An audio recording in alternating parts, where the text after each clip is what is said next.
होने के बाद 12-13 दिन का जो धर्मकांड क्रियाकर्म हो, जो क्रिया धर्म है जो गृहस्थ में होता है, यदि वो सब ना किया जाए और 15 दिन का अखंड नाम जप कीर्तन किया करवाया जाए तो क्या ये उचित है? सबसे ज्यादा जोर की बात हुई है। हाँ 2-4 लड्डू खोए के मिला के देने से जीवात्मा को तृप्ति नहीं हो जाती। जिस समय उसके निमित्त से अगर 12-13 दिन नाम कीर्तन कर लो तो कहीं भी हो जाए उसका परम मंगल होगा। नाम सबसे बड़ी यज्ञ है। यज्ञों में सर्वश्रेष्ठ यज्ञ जप यज्ञ मैं हूँ, भगवान गीता में कहते हैं। और जप भगवत मंत्र का, भगवान नाम का जितना भी सूक्ष्म हो उतना अधिक होता है। कीर्तन जितना उच्च स्वर से हो उतना अधिक महत्व होता है। कीर्तन में साक्षात प्रभु पधारते हैं। 12-13 दिन किसी के नाम के प्रति कीर्तन किया जाए, निश्चित उसका कल्याण। इसमें ये बहुत अच्छा लगा। यदि ऐसा हो, वो कोई भक्त ही कर सकता है। जैसे ब्याह हुआ पुत्री का तो भाई जी ने अखंड कीर्तन रखा और बारात के साथ अखंड कीर्तन चला, पंगत हुई, अखंड कीर्तन पूरा, मतलब नाम कीर्तन, कोई भी बीच में गाना बजाना नहीं, कोई बैंड बाजन, नाम कीर्तन, मृदंग मंजीर, ये तो भक्तों के द्वारा ही होता है। सबसे बड़ा महामहिमा में प्रभु का नाम है। वो नाम की जय घोष हो रही, नाम की गूंज हो रही, उस जीव का परम मंगल होगा, इसमें कोई संशय नहीं।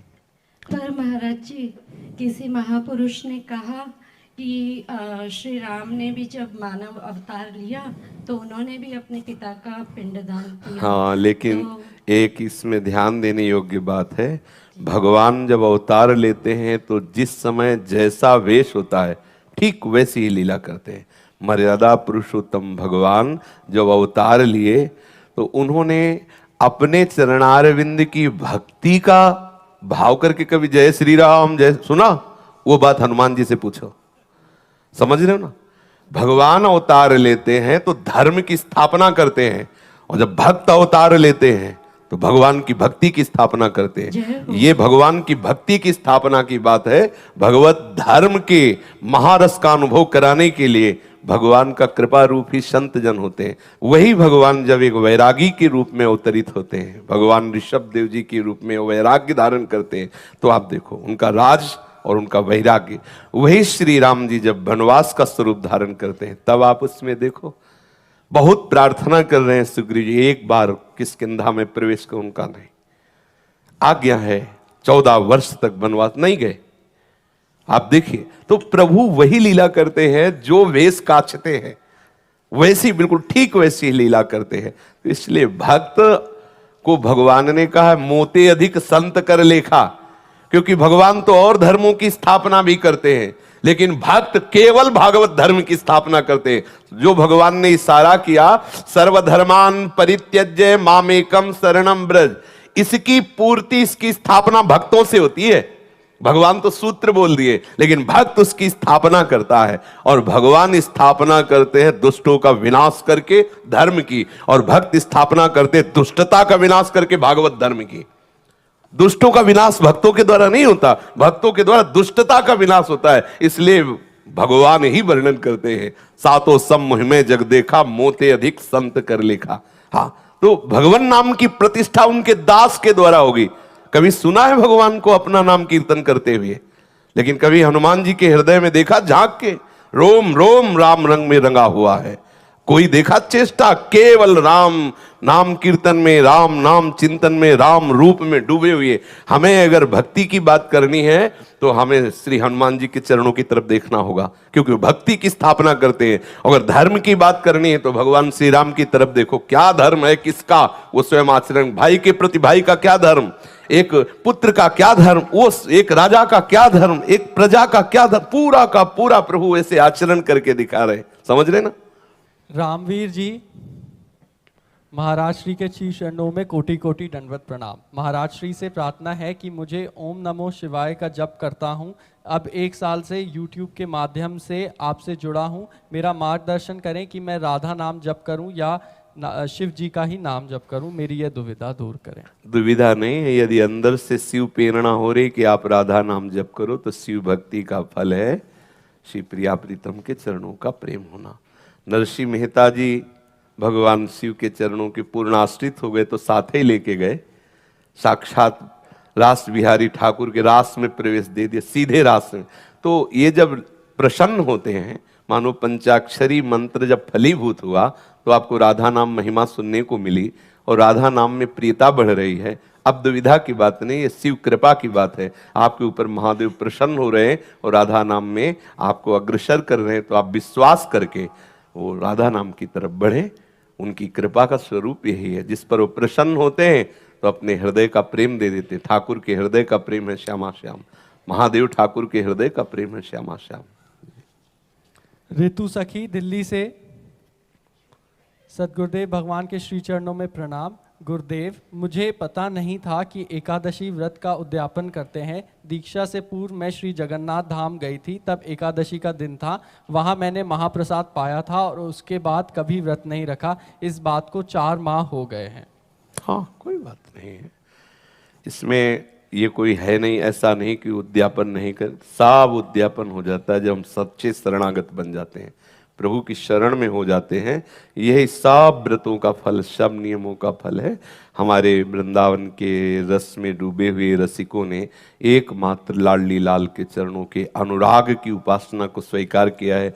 इसलिए व्रत, नियम, संयम सबकी पूर्णता लाडली लाल के चरणों में।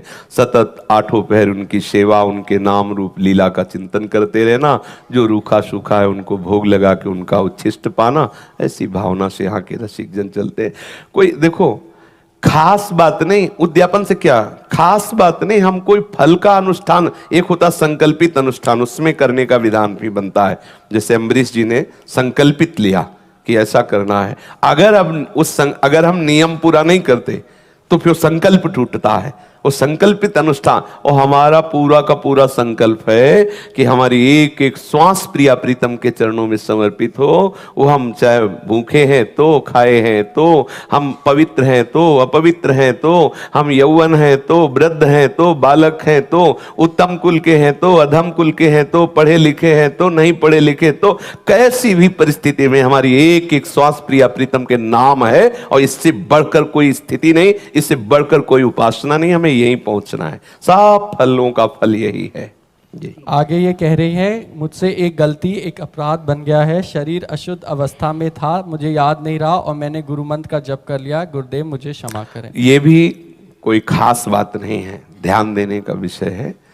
जब हमें स्मृति ही नहीं है तो हमें तो साधना का फल मिल रहा है। ध्यान देने की बात है, अंदर की बात है, सर्वज्ञ प्रभु जानते हैं। यदि हमारी मंत्राकार वृत्ति डूब रही, हमें पता नहीं, फिर शौचालय में एकदम ध्यान आया कि हमारा शरीर, तो उसी समय से बंद कर दिया, नाम चलाने लगे, लेकिन उसका कोई अपराध नहीं लगेगा। क्योंकि सही माने में साधना का फल यही है कि हमें बाह्य शुद्धि न रह जाए कि शरीर क्या कर रहा है, प्रिया प्रीतम के प्रेम में डूब जाए। अगर एक क्षण के लिए ऐसी स्थिति आई है और आपको होश नहीं है, वो कोई अपराध नहीं है। मनाओ कि ऐसी स्थिति बनी रहे कि होश ही ना आवे, इस मलमूत्र के भांड का होश ही ना आवे, केवल प्रिया। ये सब वहां तक पहुंचने के लिए है। वहां जब पहुंचे तो फिर इसका कोई महत्व नहीं रहता, कोई सच्ची बात, कोई महत्व नहीं रहता। ये तो केवल वहां तक पहुंचने के लिए है, क्योंकि शरीर के प्रति हमारा जो राग है, इसलिए पवित्रता पवित्रता का विधान। नहीं तो हम सदैव पवित्र ही रहते हैं।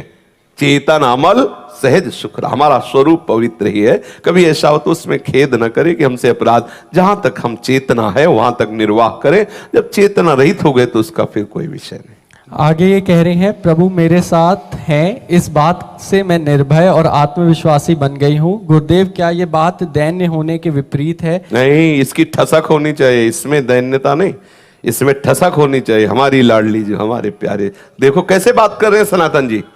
बिल्कुल नहीं करूंगा, तुझे जो भावे सो कर, चाहे गर्दन उतार दे। ये अहंकार थोड़ी बोल रहा है, ये भगवत आश्रय बोल रहा है। तू बादशाह है, तेरा हुक्म होते ही मेरी गर्दन उतार दी जाएगी, जानता हूं, लेकिन नहीं करूंगा राजकाज। श्री कृष्ण को जीवन दे दिया, तुझे जो मन भावे सो कर। ये अहंकार नहीं है, ये हमारी भक्ति का रंग है। और यह अभिमान सदैव बना रहना चाहिए हमारे प्रिया प्रीतम, प्रिया प्रीतम, श्यामा श्याम, अस अभिमान जाय जन भूरे।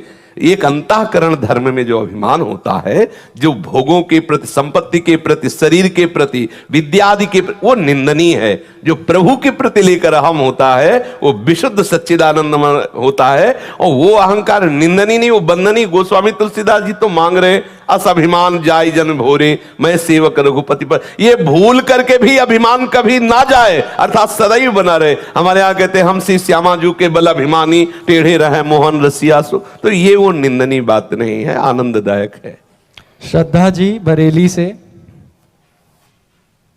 महाराज जी के श्री चरणों में कोटि कोटि नमन। महाराज जी, कभी कभी मन में आता है कि वृंदावन के निर्जन स्थानों पर जाकर भूमि, वृक्ष और लताओं से लिपट लिपट कर रोऊं, किंतु यह विचार बिजली की कौंध के साथ चला जाता है। इसके स्थायी रहने के लिए क्या करें? वृंदावन रस का सेवन करो, ठाकुर का चरणामृत पियो, वृंदावन के रसिकों के चरित्र पढ़ो। जो वृंदावन रजोपसेवी हैं वो रंग आ जाएगा, स्थायी रंग आ जाएगा, विकलता आ जाएगी। लवकुश जी दिल्ली से, बबली जी बरसाना से, महाराज जी के चरणों में दंडवत प्रणाम। गुरुजी, मैं और मेरे माता पिता 3 साल से परेशान हैं। मेरे को एक पीपल के पेड़ से भूतनी लग गई है।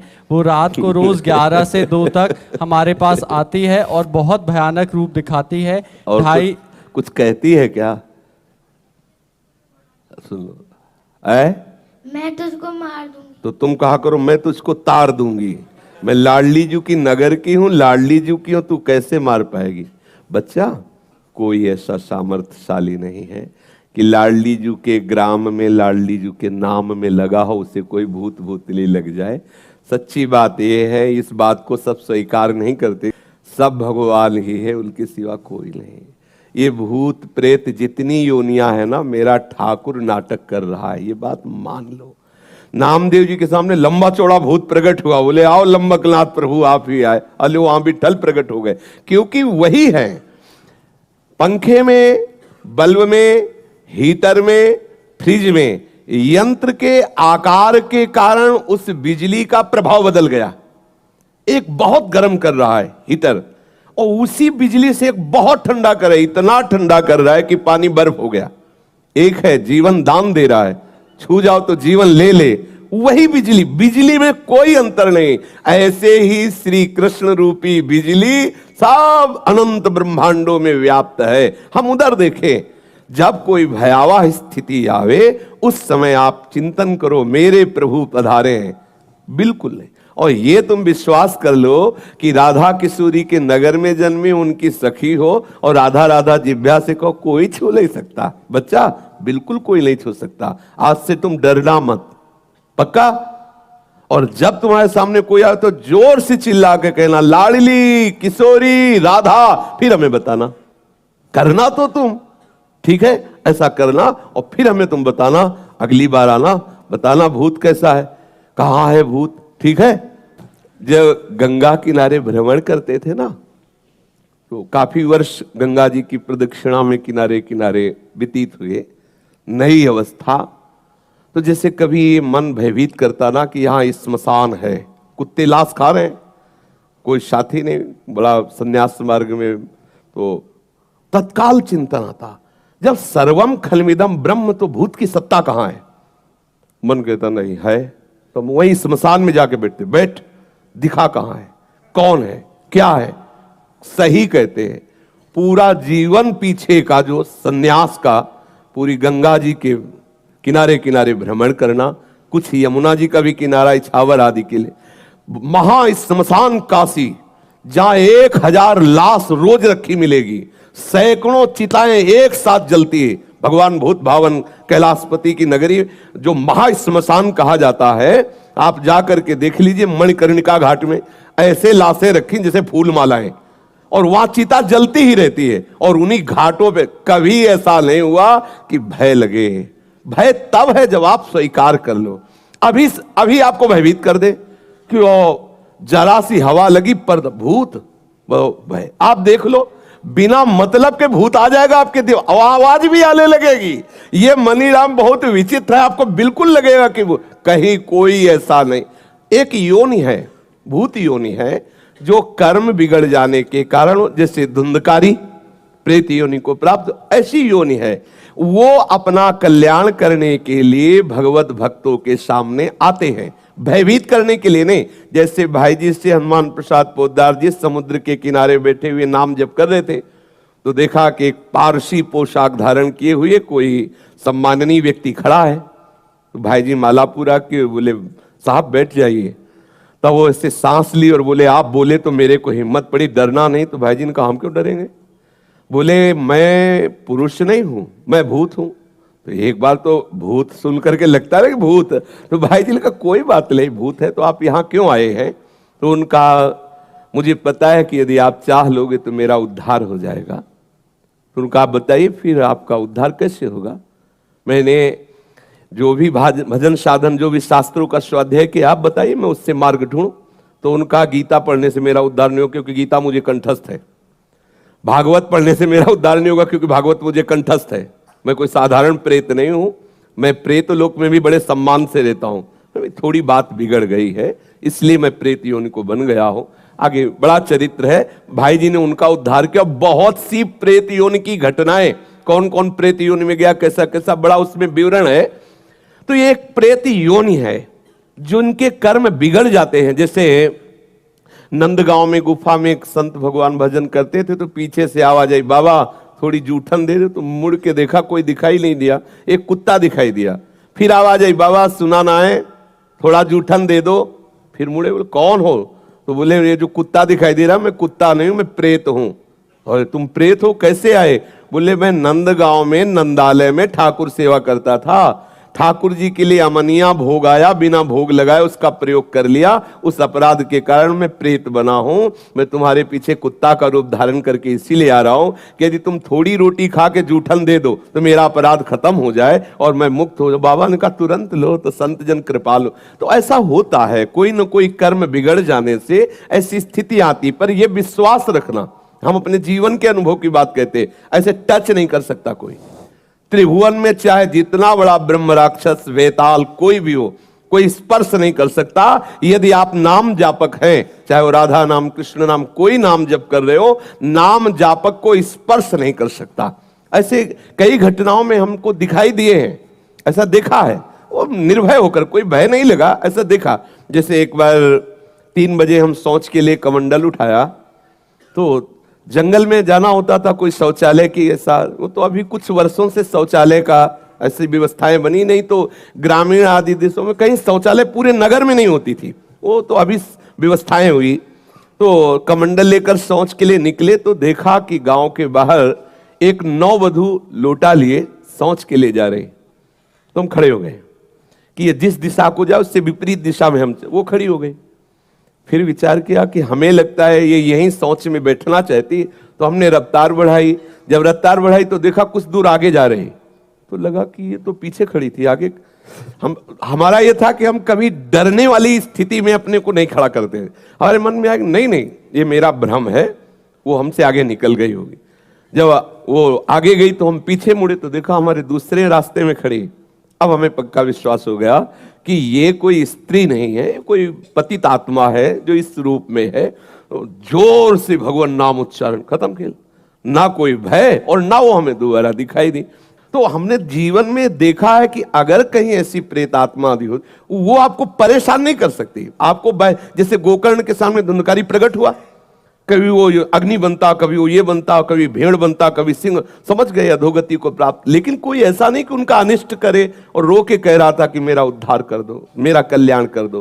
तो ये प्रेत आत्माएं भगवत धाम वासी, भगवान नाम जापक, वैष्णवों के प्रति अपना कल्याण करने के लिए आती है। किसी को भी कभी घबराना नहीं चाहिए। यदि कभी ऐसी परिस्थिति हो तो उच्च स्वर से नाम कीर्तन करने लगना, विश्वास करना, तुम्हें छू नहीं सकता कोई। ये हम इसलिए सत्ता नहीं मानते। जैसे कभी कोई प्रश्न करता है तो कह देते मेरे भगवान ही भूत रूप में आए। ये एक स्थिति है, एक भावना की स्थिति जो सत्य भावना है। वासुदेवा स्वरमिति, तो सब प्रभु ही है और सच्ची बात सब प्रभु ही है। लेकिन ये जो अगर हम उस स्थिति को नहीं पहुंचे तो पक्का समझ लो कि अगर प्रेत योनि का कोई भी जीव तुम्हारे सामने आता है और तुम भगवान नाम जप कर रहे हो तो तुम्हें कभी परास्त नहीं कर सकता। जहां कहीं भय लगे तो उस समय ना भयभीत होना, ना मौन रहना, चिल्ला के बोलना राधा राधा राधा राधा। ठाकुर वहीं खड़ा मिलेगा और जहां ठाकुर हो वहां किसी की और ठकुराई चल नहीं सकती। इसलिए निश्चिंत रहे।